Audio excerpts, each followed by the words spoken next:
Hey, what is going on, guys? It is Young here, and today I'm back with another Fortnite tip and tricks video for you guys. And in today's video, I have a high kill solo gameplay. It is an 18 kill solo gameplay. I'm gonna give you guys some tips and tricks to help you guys out in winning more solos in Fortnite.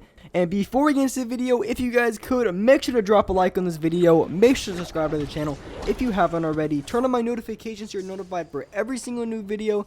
And alright guys, let's go right to the video. Okay, so in this video, I'm going to be commentating over my gameplay and give you guys some tips and tricks to help you guys win more of your solo games in Fortnite. So like I said, this is an 18 kill solo win, and in this gameplay here, I drop at the island. I drop here pretty much every single game from now on, and honestly, I love it the most, especially for the early game for a few reasons. The first reason because of the mad amount of loot here. There's a ton of loot. You have the factories outside of it, and then below you also have a ton of loot. So a lot of people, if you don't even really want to go, if you really don't want to challenge a lot of people and get a lot of loot, you can honestly drop down right away and then grab a bunch of loot and then go up.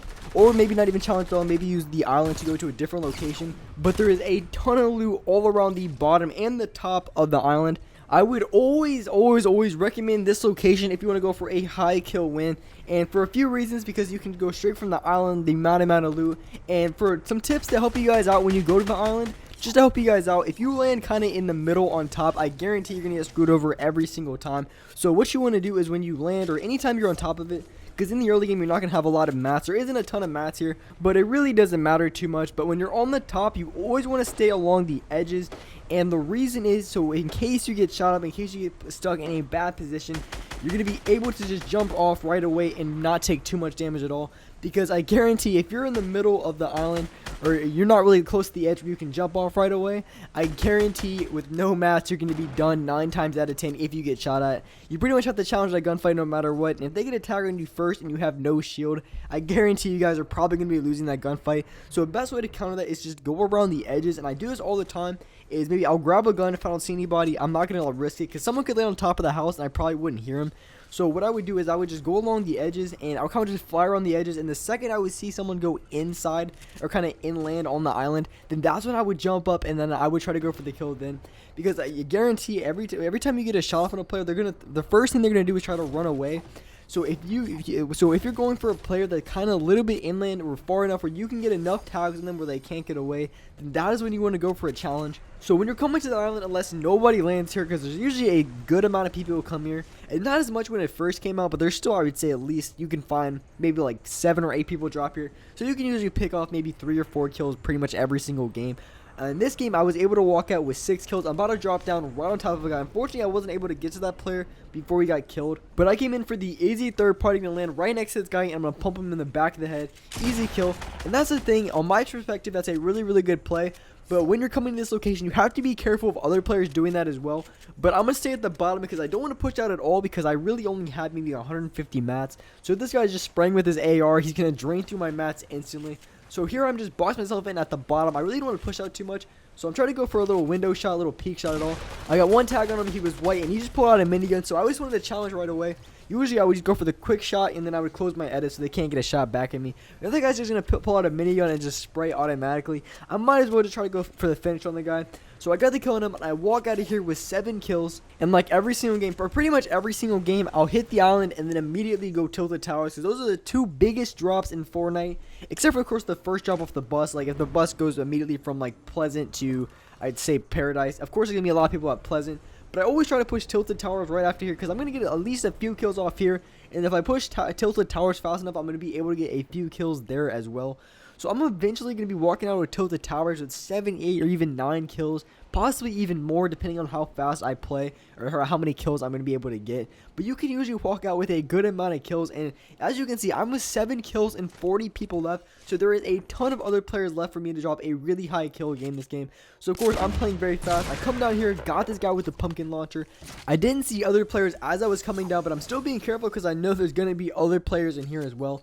So I'm going to push up more towards the middle a little bit. I have to be careful that I'm not going to laser from like the top of a building, like top Trump, top Red Umbrella. Like the building right in front of me is named Red Umbrella for you guys who don't know. But a lot of people like to camp on top of that building. I'm not going to, like, game after game I get lasers from people camping. And here I got absolutely melted by the guy on top Trump. So I'm being extra careful here because there is redeploy glider. So this guy could just rush me immediately. So I'm trying to get as much distance in between me and him as possible. And I want to get this chug jug off. So what I'm going to do And this is a really good tip. If you're one shot and you're chasing you through a building, I would always recommend trying to get the most amount of space possible and then trying to go to a location where they're probably not going to find you. And it's not really that they can't find you here, because of course if they're just like hardcore searching, they're going to eventually find you. But you want to be able to go somewhere where you can get your heals off in time. And if you just go in the bottom, like say if you just run to the building, go in the bottom there trying to get a heal off, I mean, you can probably pop a mini or two, but you're not going to be able to get off any med kits, chug jugs. So if you want to do something like that, you just want to go in between, like I would say halfway in the building, and then try to hide in a room, probably where this guy is not going to find you right away, just enough time for you to get your heal off. After I got my chug jug off, I wasn't able to find this guy, so I just went back to the island and then immediately pushed towards Dusty. Usually the Dusty and Salty area is going to be the next hotspot for the mid game. So I drop another guy. Now I'm at 10 kills with 17 people left. I'm going to come down right on a no skin. This guy's completely clueless, so it's going to be an easy kill for me.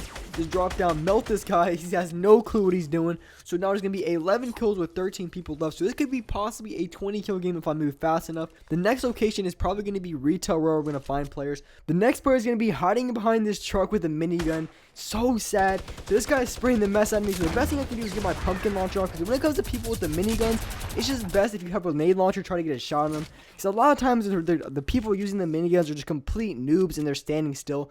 So it can be a little bit difficult when it comes to building, because miniguns just absolutely mow down your structure. So it can be a little bit difficult to build against the miniguns. So anything like a pump shotgun or even pumpkin launchers are probably the best thing to go. So any kind of explosives, RPGs, I would definitely recommend when it comes to fighting people with the minigun.